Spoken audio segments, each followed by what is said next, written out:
I gotta get into this hip hop conversation. You know the versus Yeah. battle. You challenged LL. Is there any update whatsoever from that situation? And if not LL, who could we kind of move on to? Well, see, now you're talking to an arrogant person. You're talking to a person that believes in himself.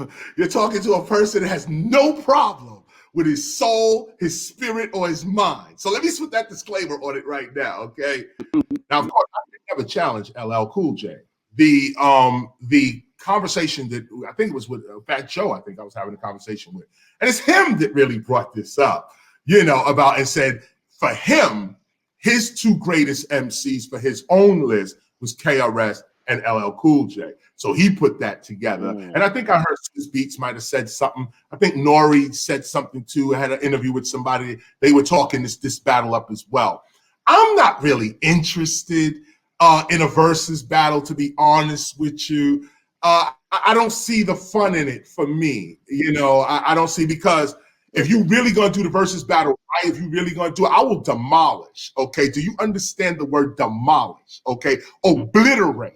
Okay? These are the words you gotta deal with when you deal with KRS-One. Okay, demolish, obliterate. Right. You're gone face of the earth. You ain't messing with my 23 album catalog, and I just wrote 2 more albums so I can get to 25. Okay, I'm about to drop bombs on dude all through 2021. You're gonna hear me screaming and barking. Now, here's my challenge to the verses. When you could do better than my last album, then you could challenge my other 22. So I'm not versing with people. I'm not versing with people who got 2 albums, 3 albums. Like LL Cool J, he may have 10 albums or so on. I double that. He's not on my level to battle. No. Who got 25 albums? Let's start there. Okay. Let's start. If you got 25 albums, now let's do a versus. Let's do a versus if you got 25 albums. If you only, you rich, so you think you can verse, I will destroy you. Right. I will destroy you. And the word is destroy. There's no battle here with KRS-One. You're getting wiped out. So that's my disclaimer. I hope dudes understand who they playing with. I do's this. This mic thing, my G. I do's this, okay? I ain't no actor. I don't have no companies. I don't have no clothing line. I don't have none of that. All I think about all day is how to ruin MCs' lives. That's what I'm on as an MC. Okay, so with these verses, who's gonna battle KRS-One? Who? I'll tell you who. Come on, Big Daddy Kane. He got 2 albums. He wanted you though. 2 albums. I'm sorry, Kane.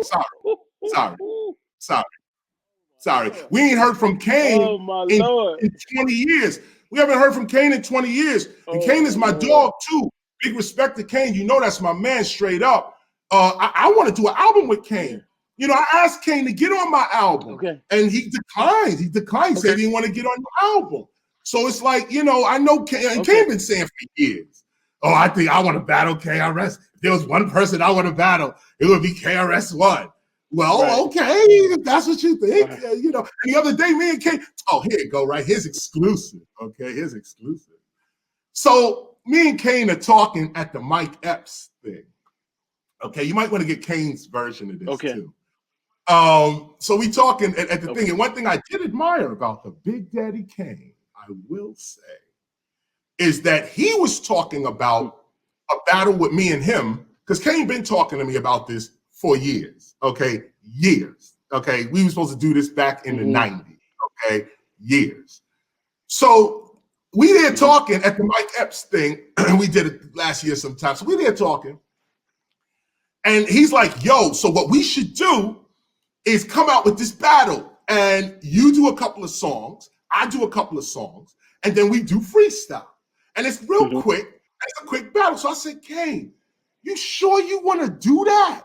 Like, you sure? Because I'm not pulling no punches, my G. This is not, I'm going in. Like, come on. I said, you sure you want to do that? So Kane was like, man, I ain't scared of you. What you think this is? I was like, yeah, like, I just like Big Daddy Kane just brought it. So I was like, you know what? Then there it is. So it's really in his corner. I mean, you know, he has to pretty much rub the lamp and believe the smoke will come out. It will come out. But it's but no, I don't think anybody is on K. I should not be battled. That's what the issue is. I shouldn't be battled. I'm flame. I'm fire. Like other dudes is ice and water. You know, they push ice and water. You know, other dudes push smoke, air. Yeah. You know, other dudes push material, earth.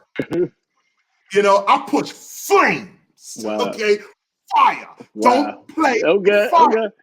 Don't play with fire. You put your hand on that hot stove, you'll learn that it's hot, but you're gonna lose your hand. And that's the point. Like, I am hip hop. I am the embodiment of what this word is. And dudes keep playing and say, oh, KRS just think he that. Oh, KRS just da-da-da-da-da-da, until we meet up at the club live. And there's 600 hardcore fans right there. And an impartial crowd too. Because my audience don't praise me like that. Right. I have to get there every night in front of my audience. Like, I know you, KRS. I don't care. I hate you. You're whack. Prove to me right now what it is. And I go in on that. I know you spent $20. You spent $30. You spent $50 on me. Right. Oh, I'm breaking you. I'm breaking you right now. You're gonna leave this place with your Gucci wet. Okay. You're gonna leave this place. You got and those that know, you come to a KRS-One show, you know what it is. So that's why I say I don't know on what level these dudes think they rise to KRS-One. I will smack the shit out of any of these rappers. Any. New, old, straight, gay, male, female, stupid, smart, conscious, gangster. It don't matter. You're talking to criminal minded right now. So from there, if you can do better than criminal minded, then I'll verse you. If your first album is better than criminal minded, I'll verse you. Like, I tell you what be a dope versus if you ask me. And I don't even want to say this. What? I mean, Nas.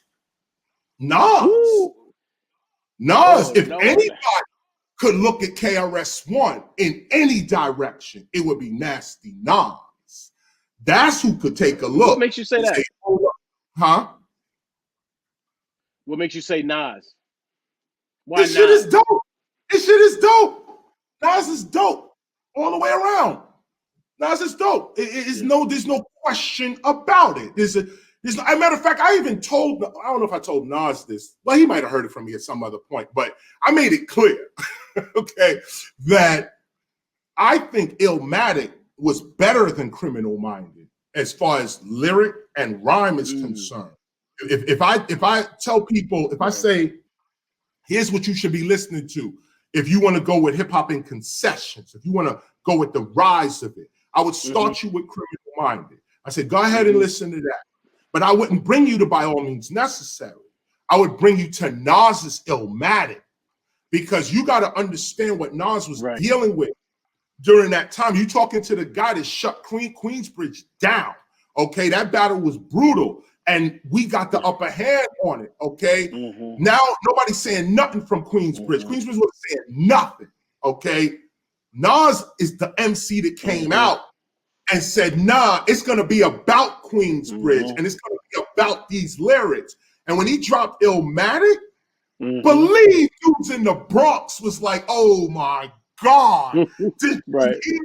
Every cut, every single cut, there is no fast forwarding on Illmatic. There's no fast forwarding. There's only rewind and rewind and rewind. That's all you getting with Illmatic. Then Nas follows up with all his Nostradamus, the Pharaoh, God's son. Dude dropping the knowledge. Street dude giving you that ancient history. For me, that's what an MC is. It's called Nas. That's what an MC is. It's called Nas. Go back, look at his catalog. Now go look at Nas's catalog. Nas don't have 25 albums, but I tell you that Illmatic, each one of those cuts could look at my albums, like you could look at some of my album work and be like, ugh, not against this, not against it. Alone, oh, you can say KRS was this, that, and the other. But in competition, no, your joints got to bang. They got to bang, and it got to be unanimously bang. So even though I got 25 albums, all my records are not bangers like that. All my records are not played in that sense. You know, if you're going cut for cut, banger for banger, what went for what? Well, it's Nasty Nas, really, that can really throw some joints on and really rival some of the songs that I put out over the years. To me, Nas is the top MC, if you ask me. Okay. Nice. Now, I want to ask you something about, this is an old legend, and me and Eric B actually got into this conversation long time ago. I don't know how it came up, but Eric B refuted it. But did Just Ice ever go to Queensbridge with a shotgun looking for a poet? MC Poet, remember? I mean, let me not say like that. You know what? I'm gonna say I don't know, and look at me while I say this. Okay. No, I'm not gonna pull Just Ice out like that. Okay. I can't pull Just Ice out like that. But let me just say that in those days, we went to Queensbridge and Queens several times, loaded. Everything. We had every kind of firearm you could imagine. And we'd be rolling through. This is before the police never stopped you or any of that. If you was in a hoopty, you could drive around like that. Like in Cali, they used to ride around with the gat in their lap. Like nobody's stopping you. And miraculously, the cops would only stop you if you had a fly car. If you had a Benz, a BM, or something back then they pulling you over. Like you ain't supposed to have a fly car. I think LL did a song like this, Illegal Search. They search your car. You know what I'm saying? Because he got to think that's what they were doing. But I'll just say that, you know, because Just Ice as well, you know, he was on America's Most Wanted. You know, I mean, I laugh about these things today, but you know, these are real gangsters. For the DC situation. Yeah, no doubt. So I'm just saying, you know, again, you know, I'm not dry snitching here, and I'm not pulling nobody's file out like that. All I can say is, it's likely that did happen. Yes, it is. Okay.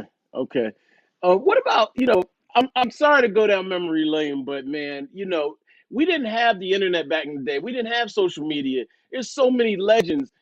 MC Shan is on social a lot. He talks a lot. He has a lot to say. He's very entertaining, I might add. But he does do the opposite of what you did, and he says a lot. One thing he says is, you know, he saved you at one point. He said I think there was trouble. I'm struggling right now, but he said at one point you were in some trouble, and I think he hid you and Scott on his tour bus and helped y'all get out of a situation. Do you remember that? No, I don't. The sound of it doesn't sound like something me and Scott would have did. If we had trouble with anybody, if we had any beef with anybody, we was going to see them dudes straight up. There's no hide on no bus. There's no, we gonna come check and see if it's really real. If you really got beef, tell me to my face. Let's even try to squash it. You know, but we wouldn't be hiding on no bus. Now, one thing I will say is that, but there were many incidences where MC Shan, you know, was there and I mean, I don't remember being saved by MC Shan, but I don't know everything in my environment either. Now, maybe he knew something was jumping off and just told me, come on and get on the bus. I've been on Shan's bus 100 times. The Juice Crew, we've all toured together. It's all, you know, it is what it is. So, I mean, I've been on their buses. They've been on my buses. You know, we've done our thing, but not on no beef level, not on no real beef. Now, if somebody's talking junk, yeah, KRS this and KRS that, then fine, you're just talking. You know what I'm saying? It is what it is. But if there was really a threat, if there was really a threat to me or something like that, especially back then, oh no, dude, we roll with real cheese. And so I don't know, whoever that dude, I'm glad it didn't get to us. I'm glad it didn't get to us because everybody know BDP back Down Productions. Nah, man, we 100 deep, and everybody, we are not playing with these dudes. So it's like, no, we would. I would have, if Shan had came to me and said, yo, this dude over here, they got the tool out, they coming up to rob you, they trying to get you. I would turn to 2 or 3 of my dudes and be like, yo, go handle that real quick while I go do the show. And we come back, they would have all their shoes, all their clothes. Them dudes would be in the back seat of a trunk naked somewhere, getting dropped on the highway. We don't play that bullshit. Ain't nobody coming at KRS-One. That's over, okay? Step here, I told you, it's the flame. Right. You may think you can put your hand in the fire. You may think that. But once you put your hand in that fire, believe it ain't coming out the same way. And I'm not bragging. I'm a man of God. And that's why I can speak like this, because I know the ancestors walk with me. They have already fought with me, and I fought with them. And God walks with me. Scott LaRock walks with me. Big Pun walks with me. Man, I don't even want to run down the list of dudes that was with me right here. Okay, right here. Right. And they now on the other side. So it's like, nah. Right. I can hear Pun laughing. I can hear Pun laughing right now. I can hear him laughing in my soul right now. Like, really? When did that happen? Right. Okay. When did that happen? Crazy boy could have been stabbing your ass before you could even say K. Okay? Before you say K. Okay, them Dominicans up on Broadway. Nah, that's all my crew. All that is KRS. All that. Bronx, Brooklyn, Queens, Manhattan, Staten Island, Connecticut, Jersey. All that's KRS-One. Philly, big up to my Philly crew all day. Please, these dudes, they still watching MTV and BET and thinking they can say dumb shit because it's only TV. But some of us are real in the field. And I'm not saying that on no brag. I'm not trying to put myself up on no pedestal. I'm just speaking the truth. You don't step over here. Real men? Real fathers? Right. Real father? You gonna step to a real father? Oh. You can throw Delaware in there too now. Delaware is also in there. Big up Delaware. First of all, big up Delaware State. Okay? I don't know if anybody remembers. You got to be 50. You got to be close to your 60 right now to remember Delaware State. Delaware State, baby. Joe, crazy, okay? Crazy. Delaware, that whole region, Maryland, Baltimore, Delaware region, Philly, plus Pennsylvania up there, all that. Washington, big up Washington. How can I forget Washington? What am I saying? DC. Washington, come on. And matter of fact, my last show before the pandemic was Washington. Washington came out for me, big respect. It was right when the governor said, no more clubs, no more restaurants, no more nothing. And we had the last show in New York at Sony Theater and the last show in Washington at Howard Theater. And we did the show and Washington came out. Washington, D.C. It was the crowd wasn't packed because they shut everybody down, but it was last minute. Right. So the last hardcore diehards came out to risk the virus. It was when it first happened. And the show was already there. He had announced the day of the show. So we said, okay, this is it. We did the show, and big up to DC on that all day. Big up, but that's what I'm saying. Like, 50-year-olds, we don't listen to that young boy shit. And back in the days when we was with Shan back then, Shan was not in the position to help me out of anything. I give Shan the credit. I give Shan the credit for starting my career, straight up and down. I got to give it up to Shan, because that battle, South Bronx, He answered with Kill That Noise. I came with The Bridge Is Over, you know, and then Roxanne Shante came with Have a Nice Day, written by Kane. And so, again, no, you didn't. You threw that in there. What it is. And so, no, Shan gets respect for starting KRS-One. That's what Shan, he could honestly say he started my career. He's one of the major reasons why KRS even exists today. And so that's why also, look, I hear Shan online talking all types of crazy shit too. This is what it is. He's Shan. He's MC Shan. He's a legend. He's a real legend. Okay.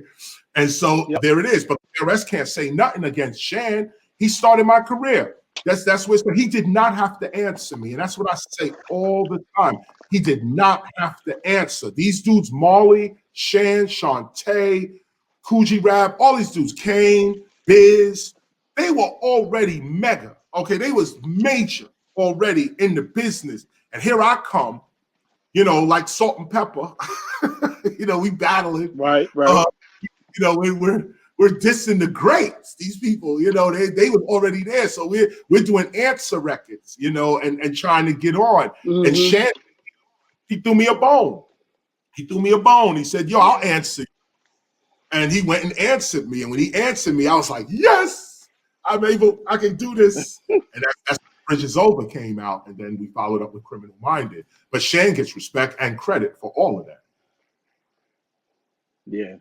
What about D-Nice? D-Nice is, man, it's amazing how he's seen this transformation. Are you guys in touch? And just in general, what do you think? How do you feel about seeing that growth? Yes, D-Nice.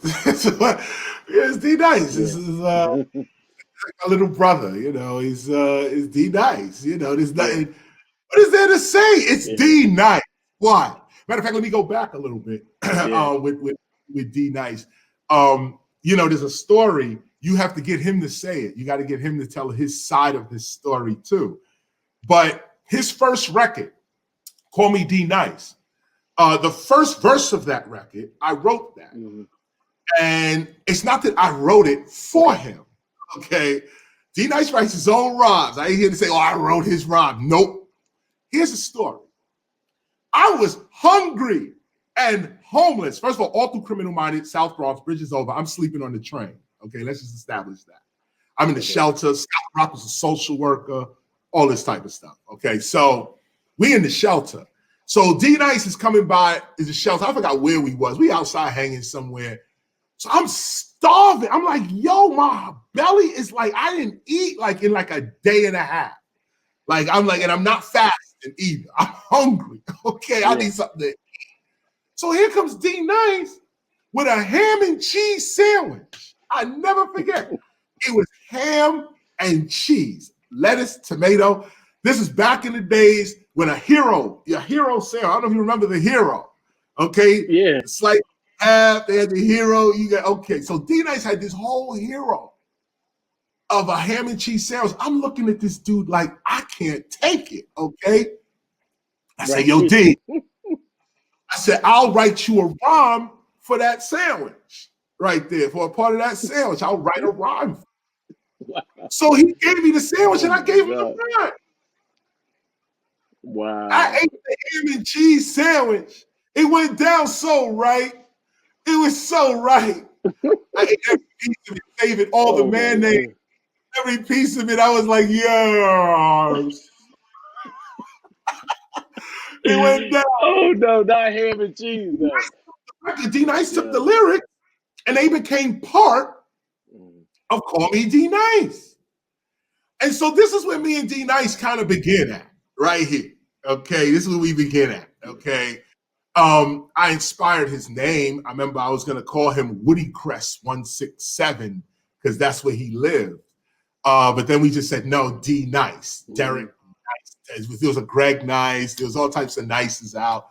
And we was like, yo, D-Nice. And we made him the beatbox. Me and Scott LaRock made him the beatbox. It was so funny because we had said that if something was to happen to me or Scott, that D-Nice would become the DJ. And that's why we brought D-Nice in.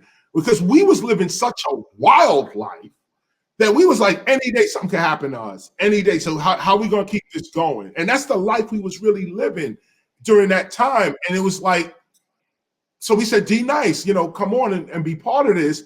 And he did the beatbox. He started out doing the beatbox, and he did the P is free beatbox for that. And this was our style. This was like the style back then. Of course, we're all biting Dougie Fresh and Slick Rick. Lottie Dottie, salute to the God. Slick Rick. When Lottie Dottie came out, it was a wrap. Okay, that was it. Everybody had a beatbox going, and we was telling a street tale. We in the shelter, beating on the bathroom walls, making beats, and Just Ice is doing the beatbox, and he was doing LaToya in the shelter.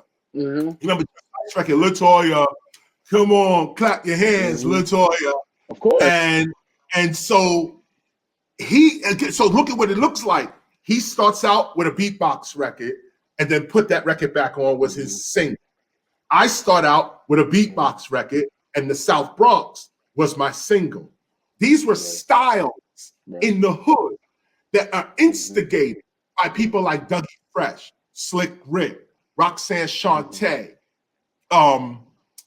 Shan, Marley Marl, even as a DJ, Marley Marl. You know, Boogie Down Productions through Said G is we pride ourselves on being the first to sample, the first producers to sample music, because it wasn't out. Everybody was using drum machines, Roland 707, Roland 808. That's where you get the 808 sound from, the original Roland. You know, the DMX, Run DMC, and then was using the or not even Run DMC, Rick Rubin was using that DMX and some other things he had as well. You can hear it in their music. We came with that SP12, SP12 that had floppy disks, and it was really Said G that really started that up. And that was the new innovation. That was the new innovation that we're gonna sample the records that Flash and them were playing, and records we heard in the clubs. I'm sorry, in the parks. You listen to the Criminal Minded. It's all break beats. All of that's break beats. This done over, all break beats. So, you know, I mentioned that because D-Nice is also part of that production style. He was raised in that production style, what we now call boom bap, the boom bap style. He was raised up in that, and so later on, you know, D-Nice would go join Flavor Unit. And Latifah, which is a whole nother story, with Shakim. Big up Shakim, Latifah, Naughty by Nature, rest in peace, Apache, Nikki D, all of that, okay? This is another part of Boogie Down Productions. You might want to get Dana in here, get Latifah to come here and tell her story. Oh, yeah, if we can. If we can, you know what I'm saying? Get Dana in here to tell. But it would be interesting to hear Latifah's take on the early days. On the early days when Shakim used to work with me. You know what I'm saying? Shakim was working with BDP, and I was trying to bring him up as a manager in this time. Oh yeah, this is that's what I'm saying.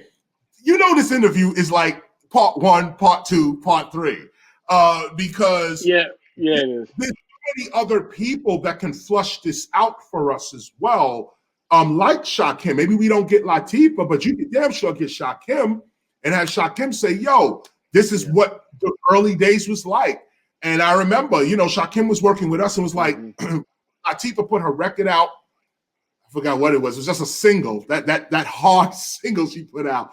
Wrath of My Madness. Wrath of My Madness? Wrath of My Madness. And the flip side, I was trying to think of the flip side. This was the ultimate, okay? But this is all one style. It's a style, that reggae, that hip hop reggae style. The boom bap, the beatbox, all of that is one style that you know, you see it in Boogie Down Productions. We kind of brought it all together, but it was Said G, it was Slick Rick, it was MC Shan, it was Marley Marl. This is what we are being inspired by and putting Boogie Down Productions together and saying, okay, this is, you know, we're gonna make these records better and move forward like that. Yeah, you know, so D Nice, I guess. So in that sense, now looking back on it, you know, it's just, you know, it's D Nice. I mean, what else can you possibly say? Right. And of course, you know, we're proud of the brother. Of course, you know, he made it on his own.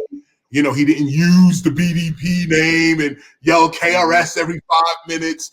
No, he made it on his own. He struggled and made a name for himself, you know, which is extremely hard to do. People didn't think it was even going to happen. You know, back in the days when D Nice was with Boogie Down Productions, it was like, no, you always going to be under KRS-One. You're always going to, and which was another reason why he had to go to Flavor Unit, you know, and try to break out and something there, you know, in that sense. But of course, we're proud of D Nice today. You know, I probably can't even afford him to go on tour now. Like, hey, imagine, it's hard to get D Nice, man. Yo, we used to throw D Nice $50. We used to throw D Nice $50 and a pizza and say, yeah, just do the beatbox. Now it's like, no, let me throw you that 50 and a pizza. Why don't you get up there and rap? Right. But it's like, you know, that's the pride. You know, that's the pride of it. Is that no, you know, D Nice made it. He did his thing. And you know, and I see also the accolades that he's getting, even as a DJ. Because remember, this is what Scott LaRock wanted for him. He's actually living Scott's spirit. He's like moving on with that because Scott was the one who wanted to be the premier DJ. Had he lived, he would have been that premier DJ. But D Nice is pretty much doing it right now. He's keeping the name alive, at least in that regard. And you know, you can't front him in that sense. But when we go back out touring, again, I don't know that I can afford a D Nice. Good luck. This particular. You mentioned Latifah, Queen Latifah, and they just did the Salt and Pepper movie, and you know, we had different responses to it, but you know, I've heard rumblings of a Juice Crew movie, but you know, everything that you've mentioned to me makes me think that the BDP movie would be an excellent thing for us to visually see. Do you think is it possible? Could it be done right? Oh yeah.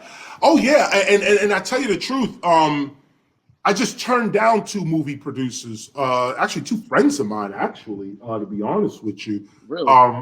You know, it was. I don't want to say their names, but they were huge producers in Hollywood. They're huge right now. You watch their shows all the time right now. I'm not going to say their name because I just turned them down. But I will say this. And the reason I mention them is because the one reason why there isn't a Boogie Down Productions movie or a KRS Scott LaRock story or just a KRS story, you know, whatever, a criminal-minded story, the reason that's not out yet is because I'm really strong about legacy and about heritage. And these movie producers want to buy your rights. They want you to sell them or sell, you know, they want to buy your rights to do the movie. Right. I'm not selling my rights. I don't see no reason why I need to sell the rights to my story to you to get it made. Now that's just KRS-One. That's to say nothing about everybody else, because I really enjoyed that Shantae movie in that sense. It was a little weird on the history, but the story that was told, I think was needed to be said, especially for young girls out here, for hip hoppers in terms of history. I think Shantae's movie was absolutely great in that sense. And of course, there's criticism. You could always, historical accuracy is always an issue with these kinds of movies. Same thing with Salt and Pepper. I just watched their movie the other night. Brilliant, excellent movie, excellent. I know I've seen the other comments as well. Shout out to Spinderella all day. I feel you, no doubt. But again, you know, this I'm speaking as an objective third party person. I'm on the outside looking in at the situation and just looking at it from a movie point of view, just saying, oh, I'm just watching the movie right now. I thought that was dope. I got newfound respect. You know, this is what these movies supposed to do. You know, I found newfound respect for Salt and Pepper and Herbie as well. Yeah, definitely. Herbie Lovebug. I mean, I always knew his involvement. Everybody knew who Herbie was. But again, you know, the way they portrayed him in the movie, you know, they didn't diss the brother. You know, they actually bigged him up, turned him up. You know, at least from my perspective, everybody looked great. Everybody looked great.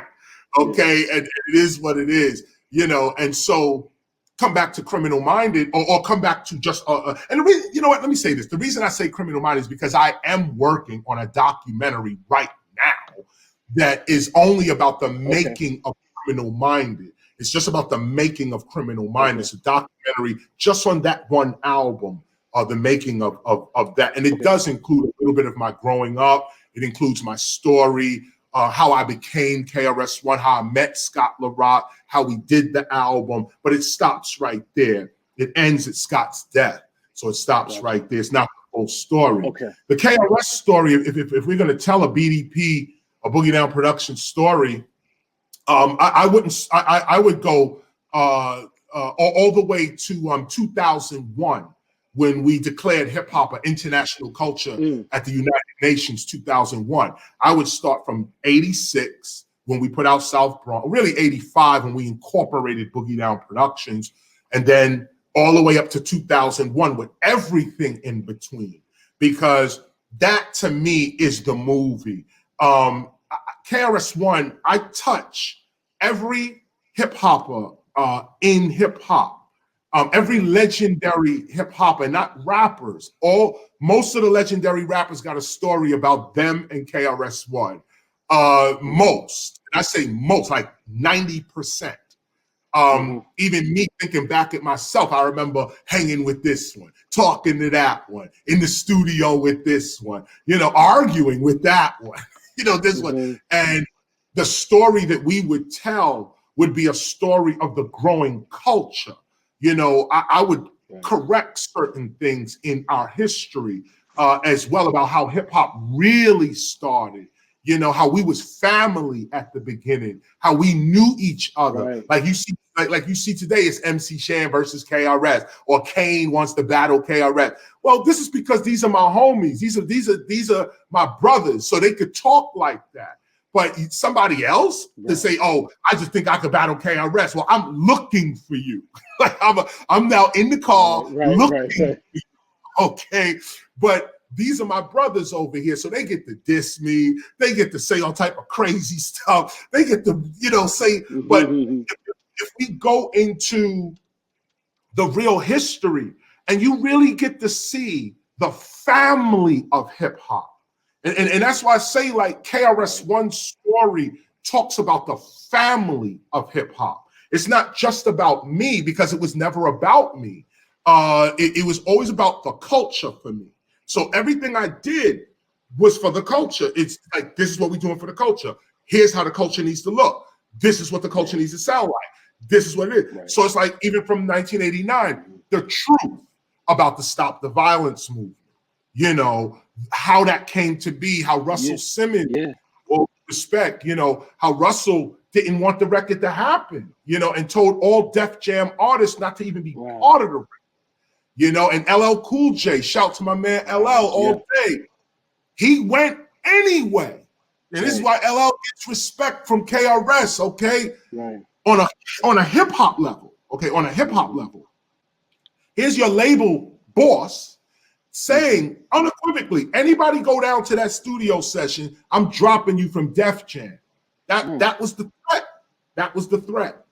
And so LL Cool J came down to the studio session and couldn't get on the record because of his label. And so he helped MC Light write her part. He sat there with MC or Coach or something like that. Get Light's version of the story, but her and LL were sitting in a corner somewhere going over lyrics, and that's his involvement. He had to come through MC Light to have his involvement, and like things like that is what I would put in the movie. When we went to the West Coast having a gang crazy, like they was just indiscriminately shooting, the drive-by shooting which is going on. We went to LA. Me, Ice-T. Remember Ice-T, Rhyme Syndicate, Ice-T. Let's stop for a minute. Ice-T! Salute, Let me just Ice-T. Okay? This is way back in the days. This is what people don't know, that Ice-T was on the ground level, talking to brothers in their face, saying, yo, we got to stop this killing. We're bugging. He invites me to LA to try to help us get out this record deal. We was getting ripped off. It was Ice-T that got us into Warner Brothers, took us to LA, got us our first show in LA. Big up Hen G, big up Evil E. Shout out to the whole Rhyme Syndicate, African Islam, George Hinojosa, all of these dudes, okay? They looking out for me and Scott in California. And so it's like, these are the other stories, the other little pieces that the people you see today that are big movie stars, and I call Latifah a Maybelline model. It's so funny. It's so funny because if you know Dana, then you know like a Maybelline model, like come on, like this is crazy. But nonetheless, she is, and you better recognize that's what it is. So it's like it would be a great thing to see coming off Ice-T. That's just another piece, but even Latifah, just coming back to her real quick. No, to see Shakim, me introducing Shakim to the contracts. This is how you book a show right here. And it's literally, he says his name real quick. Yes, it's me, Shakim, you know. And he's just like they do in the movies, you know, they give you the name of the person as the actor is acting. And then somehow he gets over to Latifah, who was blowing up with Mark the 45 King. Big up to Mark the 45 King. How can I even forget? So much history. That's what I'm saying, but there's so much of the history, and people like Large Professor is not being discussed. People like Lord Finesse is not being discussed. People like the whole DITC crew, Diamond D, Big L, all that is not being. Fat Joe, Pun, okay, them in my history is crazy. Okay, Joe and Pun in KRS's history, crazy. Kid Capri in KRS's history, crazy. I can just go on and on. So to come back to the question, first, I can't sell the rights to my story because my story is hip hop's culture. So whoever's working with me, you're gonna have to know we own the rights, my G. You can get the money with us. We don't mind splitting the money, but you can't own my story. You got to come with some hefty bread, okay? I need that 10 million or something for you to own my story, because my story is not my story. Okay, it's not my story. It's the culture's story. So, and I say that respectful of everyone else's story. You know what I'm saying? Salt and Pepper's story is Salt and Pepper's story. Roxanne's story is Roxanne's story. Others should come out with their story, and I'm coming out with my story about Criminal Minded, in particular. In that sense, I'm coming out with that. But the movie we're discussing, the feature film, where you really get to see what the truth is, and it's brutal because you notice in none of these movies, nobody getting shot, nobody getting punched in their face, nobody getting robbed, nobody. This hip hop. This was what hip hop was on. To rock a gold chain, like Salt and Pepper with the gold chains on. You know how much respect you had to have to walk the corners. Like we look at Salt and Pepper now, and we say, "Oh, those are just some cute girls with a gold chain." They had the S jackets on. They was like, "No, that jacket alone. If you didn't have the respect, okay, if you didn't have the respect, you coming out that jacket." I'm sorry, Cheryl. You're coming out that jacket. I'm sorry. You're coming out that jacket right now. Chicks was beyond. It was beyond anything we can imagine today. And imagine, I'm just saying this about Salt and Pepper because even the movie didn't really do them justice in terms of their status in hip hop. What they was about in hip hop. Okay, remember that most of the women in hip hop was rolling with dudes. Was with the dude thing, okay? They was Tim boots and hoodies, all of that, okay? That's what that was when Salt and Pepper came out. It was a wrap. These chicks started coming with, let's talk about sex, Let's talk about this. That record, Shoot, and Salt and Pepper on the Beach. Look at dude. All that, yo, dudes was like, nah, come on, you ain't fronting. If you hip hop, you know what time it was. And so it was like, we look now at the movie, and so much is being left out about the impact that these women had. You know, the impact to see Spinderella, female DJ. You just breeze over that.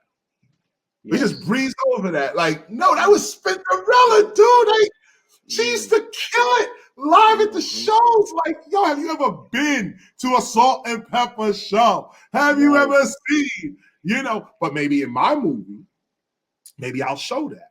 Because I've been to a few Salt and Pepper shows. You know what I'm saying? I've seen them get down, you know, in that sense. And so it's like, I would show that in my movie, you know? And so, you know, I'm talking in a broad sense, but this is why my movie is not out yet. And it'll come out. Eventually, it'll come out because, first of all, I have all the cameras to shoot this. I have all the cameras, Black Magic, all that. We have all the cameras. Okay, so we can shoot anything we really want to shoot. In that sense, our editors, a friend of mine with the Temple of Hip Hop just started a film company called Ancestor. A gentleman started something called Ancestor Films, and he's the one shooting and editing some of the videos that you see. If anything, we would run our movie through that, or run our movie through my daughter's company. My daughter has a company called Ramp Films. And you know, my daughter's a filmmaker. She's doing her thing. So I would give my story to my daughter first before anybody else gets to direct it. Right, of course. My daughter come in and be a part of that. So it's all of that is the reason why it's like, I got time for this, really. I got time for this. I'm in no rush to put my movie out. I tell you the truth, I would love it to be a television series, even more than the movie. I mean, I like the movie part, but my movie is really gonna be like Godfather 1, 2, and 3. You know, it's like it's like 9 hours, because like the first 3 hours is just gonna be criminally minded by all means necessary, and let's just deal with this over 3 hours. And then now we get into the 90s, and now I gotta introduce you to Premier. I gotta introduce you to Kid Capri. I gotta introduce you know, and D-Nice and all these people, because we're at the beginning of all of that. The Return of the Boom Bap, the Return of the Boom Bap album, 1983. You know, this one little obscure group, and I remember the argument that I had with Barry Weiss at Jive Records. He's the president of Jive Records, a genius too, by the way. But in terms of A&R and marketing, Barry Weiss, remember that name? This dude, I know that name. But he was the president of Jive Records, and I remember arguing with him because my last album, Sex and Violence, I was trying to warn the community that they're pushing sex and violence on us, and we need to get ourselves together. And it didn't sell nothing. So I'm coming off of gold and platinum records, Ghetto Music, Edutainment, you know, all these records are platinum records, and then all of a sudden, Sex and Violence, boom, nothing. Like 200,000 records sold. The record company was ready to drop me. It was like, this is over, and so on. I was like, over? I'm doing fine in the hood. And which is where I really want to be. You know, so I was like, yo, you ain't got to give me no money, because they didn't want to give me a budget for my next record. And I went over to this obscure group called Gangstar. And I remember I bought the record Dwick. I had Dwick, and I had the single, I think it was Just to Get a Rep. And I was DJing back then too. So I had these vinyl, and I threw Dwick on. I was like, boom, boom, boom, boom, da-doom, boom, boom, boom, boom. I was like, wait, hold up. This right, who produced this? Okay, and then he had Greg Nice on it, and Smooth B, and all that, and the were going. I was like, who did this? This is it. Found out it was this dude named DJ Premier, who wasn't even a producer yet. He was just producing. He makes beats. He did his own group, Gangstar, and his man Guru, and he did this record, Dwick, and it was out. And I was like, this is who got to do my next album. This dude, he wasn't known by nobody. I went in, Premier was, get Premier's side of the story too. But Premier is like, he was like, me to do your album? I was like, yes, you.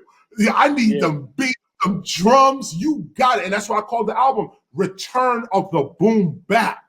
Because at the time, everybody was doing the R&B. We was all trying to sing over the R&B. We was hip-hop beat with the singer on top. Shout out to everybody on that mission, from Jade, TLC, Mary J. Blige. Everybody had a hip-hop beat going with the singing on top, and it was fly. And we all knew what time it was. And so we was like, we got to come back with a hard sound. And I remember, Will Smith, big up to Will Smith on this one, but in his record Summertime, he was like, all this hardcore is getting a little out of control. Smooth the dance. Romance. Right. He was like, yeah, well, you know what? He got a point. Like, we all getting a little out of control. I remember we used to hear Summertime. Responding to Will? Huh? I said you were responding to Will. You was like thinking like, let me holler at you, Will. We took the advice. Because remember when Summertime came out, that record was crazy. Oh, we was playing with Summertime. And that's it. He was like, the smooth, the dance, the romance, cool all that crazy shit out. We was like, hold up, wait. Yo, hold up. And the record was slamming. The record was hard. It was like, that came out, I was like, oh, wow, it's like this. Right. So we was like, we wasn't really answering Will Smith. If anything, we was answering the time. He was answering the times. Because it wasn't just Will Smith. Puffy started, Bad Boy started coming out. Shout out to Total. Big up to 112. Shout out to Biggie. That record, Biggie, give me one more chance. We would laugh at the club. Come on, Biggie, you know that ain't you. Right. But he's playing the radio game. Puffy is producing it. What it is, okay? So this is what it is. But everybody, we was innovating. We was trying to find ourselves, find our way. So I'm giving you a picture of the time that Return of the Boom Bap came out in. Everybody was doing their thing. And on the other level, Wu-Tang, Method Man. That first record, M-E-T-H-O-D, man, M-E-T-H-O-D. We had to look at that. If we was answering to anything, it would be Wu-Tang. It was these dudes who were coming up. Let me also shout Black Moon, who was already down with us, but still they was putting out that boom bap. Like, it was no question about it. This is what it was. So we was like, Return of the Boom Bap. This is what this is. Here's how we coming. And that was DJ Premier. So imagine I got to do 3 hours just on the 90s. So I could show you Kid Capri, so I could show you DJ Premier and Guru as well, and J-Ru the Damager, who sat quietly through the entire production of Return of the Boom Bap. It's just so crazy. Every day I go into D&D studio, Premier have a beat going. I go in, I start my rhyme, and he had 3 dudes always with him, actually 4 dudes always with him in the studio. His brother, and Group Home, and J-Ru the Damage. And these dudes were always in the studio. Always in the studio. Okay, they was just sitting there. They didn't say one word. They was just in there. Like this, just in the studio, and you knew, yo, go get this, go get the beer, yo, go roll that up, yo, go answer the phone, yo, and this was so these dudes are just there, right? But I didn't know who they was. They didn't say nothing at all. Okay, we did the whole album, Return of the Boom Bap. We did the whole album, finished the album. I handed the album to Jive Records. They was blown away. They said, "This is what it is." The album out. This what it is. So when MCs Act Like They Don't Know comes out, okay, clap your hands, everybody. Which is from Curtis Blow. Yeah. But I revitalized that, brought it over here to MCs Act Like They Don't Know. When that dropped, all of a sudden, I hear this record, boom, boom, boom, boom, boom, boom, boom, boom, boom, boom. I'm like, Premier, what is that? Like, what are you working on? What is this? He's like, yo, this is this dude right here. And he just hushed it like, no, it's not for this album. It's just something I'm working on, you know. I'm like, yo, oh my God. 2 months later, you on the front, what? Step up and get her. If you feeling lucky, punk, trust your luck. Beats. I was like, yo, that dude was in the studio with us. He said, yeah, that's my man J. Rue the Damager. That's just J. Rue the Damager. Record was huge. J. Rue the Damager was crazy. His whole album was sick, okay? The Sun Rises in the East. The whole album, okay? Crazy. Wait, did you want that beat? I wanted the samples. Okay. I heard the samples.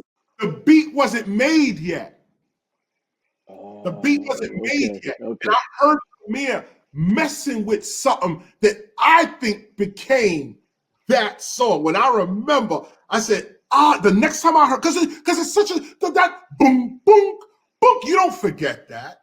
You don't forget those sounds, you know? And I said, listen, I was like, wow, he was working on something that had that in it. And I was like, can I get that? And he was like, no, I'm just working on something. And then the next thing I heard, it was J. Rue the Damager. Then somewhere in between that, them other two dudes who used to roll the blunt, these dudes became Group Home. They Group Home now. And I forgot their record was hard. They had some record, Premier had going hard. So I'm saying, and this is what I'm saying, is that the movie has to show you all of that. It has to show you how the artists that you look at today, how they came to be. And not like, I got to tell you how they came to be, but in the telling of my own story, this is what it is. I mean, later on in the 2000s, okay, so we get to the 2000s, and Marley Marl is producing my album. How did that happen? How did we get there? 2000s, Marley's producing my album. How did we get there? And so, you know, it's like when you talk about the KRS movie, you know, in that sense, this is what it has to be. It has to be a TV show. It has to be an ongoing episode thing, because I got too much to say. There's too much, and I don't want to distort the history. I don't want to leave anybody out. You know, I got to show that moment when I met Roxanne Shante in the bank after putting out The Bridge Is Over. She ran up on me in the bank. We was in a bank cashing checks, and Roxanne showed up with a baby. She had a baby in her hand. And why are you? It's almost like she said, why'd you have to make a record about me? The RONNX. And I'm like living the video, like right there. I'm like living this whole thing, like right there. And Roxanne, I got to show that. Like, you got to show that, you know, and really get into, you know, how that actually went down. Nobody knows these stories of me and Big Daddy Kane. I'm moving Kane out of his house. Kane had nobody to help him move out of his house. So, you know, I had to help him move out of his house. So he runs over. I'm living in Brooklyn. I'm living in Clarendon Avenue and Avenue D. And check this out. I think it was D-Train that lived across the street from me. I get this mixed up because D-Train lived in the area, and this other dude that did dance music lived across the street. I get it mixed up. But D-Train was a artist that I really looked up to. I don't know, people don't. The singer? The singer, D-Train. Oh, yeah, I remember that.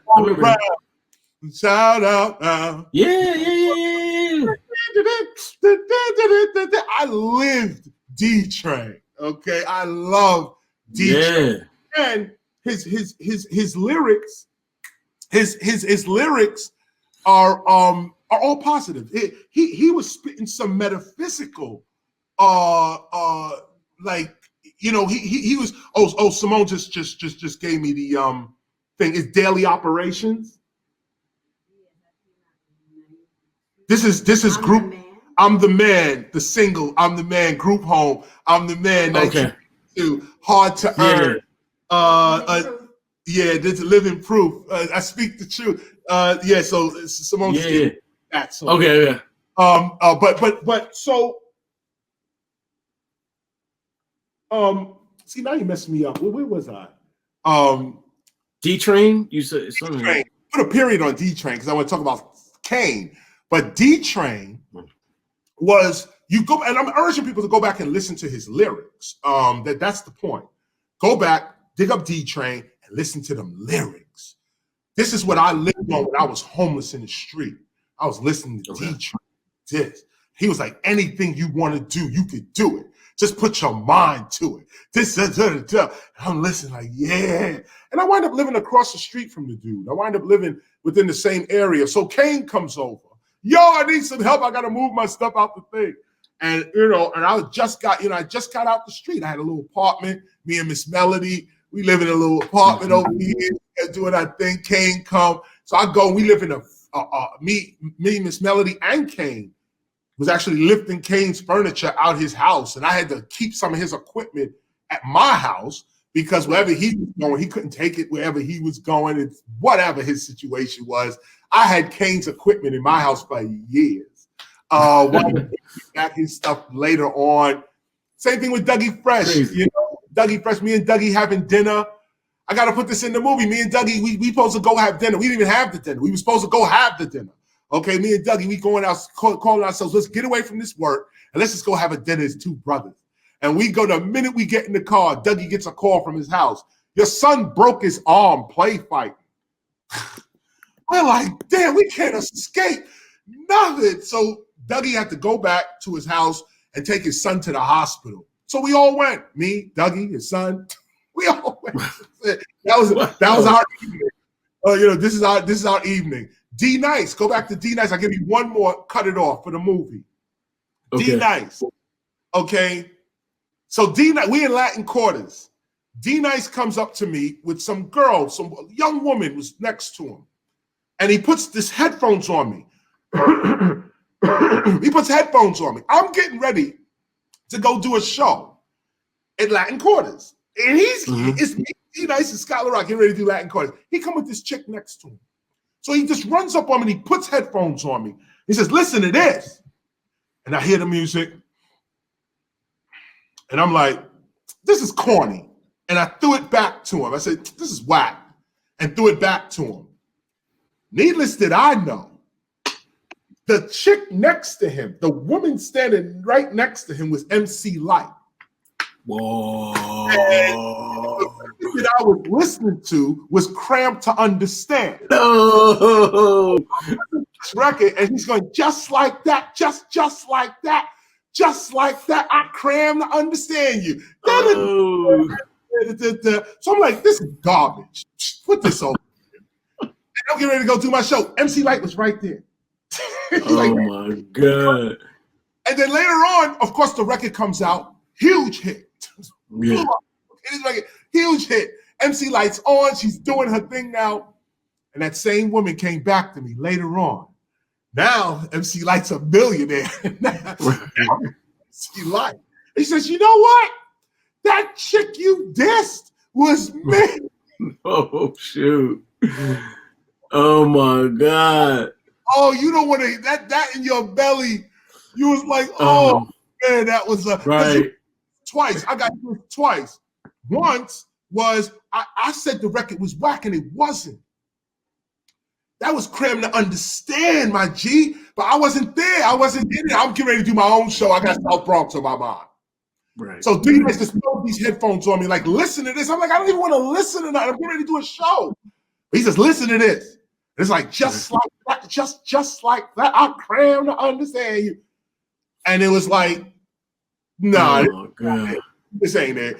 And like she tells the story, she said, I was crushed. She said I was crushed when KRS said this. I was like, wow. And then later on, of course, she becomes the legend, MC. Yeah, absolutely. Okay, we can't even discuss hip hop without her. Okay? No, sir. Absolutely not.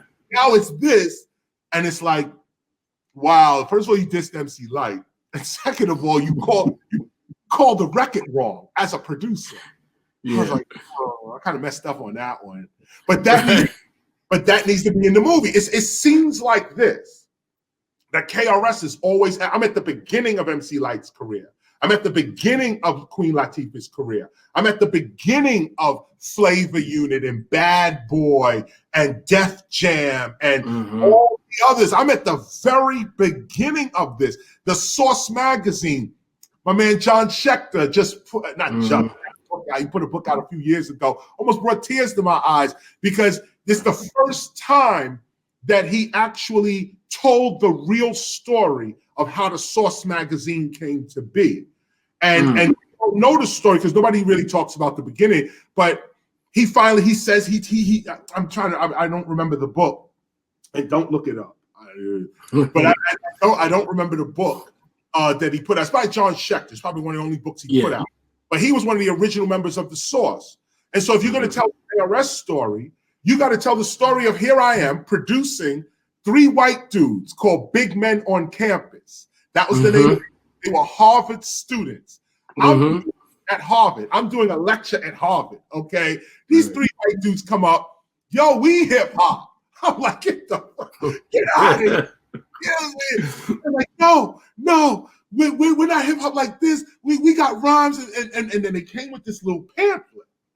It says, yo, we got a pamphlet called The Source that we give out here at Harvard. At Harvard, we want to try to make this into something. Would you support us? And I was like, sure, hip hop needs its own magazine. We gotta do this. So I was like, you gotta name this. It's The Source, but you gotta put music, culture, and politics. That gotta be your subtitle, and I'll get down. That became their subtitle. I went to the studio, we produced them. I produced their record. Their record's called Big Men on Campus. And I don't even know if I made the album. I gotta go back. I don't even remember. I don't even know if the album even came out. But was Dave Mays rapping? Dave Mays was rapping too? Oh, yeah, it was Dave Mays, John Schechter, and some other dude. And they was rappers, and I was producing them. So naturally, your MCs come to you with all types of stuff that they do it. So I was like, yeah, let's do this Source magazine thing. Let's go ahead and do that. So I paid for the first advertisement. We did the first, but Slick Rick was the first cover. I was the second cover. You know, only because we couldn't get nobody else. There's nobody to get. So I said, okay, I'll be the cover. And we put KRS on the cover, you know, like that. And then later on, the magazine blows up. These guys put their money up. They go get backing. They do their Harvard education. And they start this magazine called the Source magazine. And then years later, I never forget, a dude named Mike Elliott. Big up, Mike, if you're hearing this right now. Shout out. Philly. Word up. Yeah, I know Mike Elliott. Yes, sir. Mike Elliott, he came. He was part of the team. He came to me with Schechter and them, and they said, "Yo, we need 75,000 from everybody this part of this magazine, so we could go mainstream. We trying to go mainstream with this now."